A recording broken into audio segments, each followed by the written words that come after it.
প্রিয় ভিউয়ার্স, লেবু গাছের সফল গ্রাফটিং কিভাবে করবেন। এক গাছে একাধিক জাতের লেবু ফলাতে গেলে গ্রাফটিংই একমাত্র পদ্ধতি, যে পদ্ধতিতে আপনি বেশি সংখ্যক জাতের লেবু কম জায়গায় এক গাছের মধ্যে নিয়ে আসতে পারেন। আমার বাড়িতে মোট 6টা জাতের লেবু গাছ আছে। এই 6 জাতের লেবু গাছকে একটা গাছে নিয়ে আসার জন্যেই এটার প্রথম পদক্ষেপ, এবং সেটা সাফল্য বটে। দেখতে থাকুন আমার এই সফল লেবু গাছের প্রথম গ্রাফটিং গন্ধরাজ লেবুর সঙ্গে এলাচি লেবুর, এবং দুটো গাছই বেশ বড় হয়ে গেছে। এটা পরীক্ষামূলক প্রথম গ্রাফটিংয়ের সফল প্রয়াস। দেখতে থাকুন পুরোটা।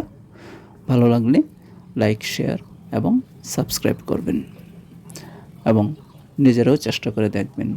খুব সহজেই গ্রাফটিং করা যায়। শুধুমাত্র যেটা লক্ষ্য রাখতে হবে সেটা হলো, যে ভ্যারাইটির মধ্যে গ্রাফটিং করবেন সেই ভ্যারাইটি দুটোর ডালকে এমনভাবে একটা আরেকটার কন্ট্যাক্ট নিয়ে আসবেন যাতে তার মাঝখানে কোনো এয়ার স্পেস না থাকে, কোনো এয়ার আটকা না পড়ে।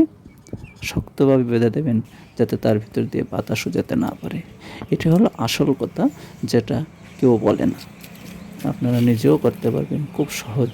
শুধুমাত্র ওই জায়গাটা ভালো করে লক্ষ্য রাখবেন, তাহলে দেখবেন খুব ভালো এবং সাকসেসফুল লেবু গাছ হবে, এবং এক গাছে আপনি একাধিক জাতের লেবু অতি সহজেই ফলাতে পারবেন। ধন্যবাদ সবাইকে ভিডিওটি শেষ পর্যন্ত দেখার জন্য।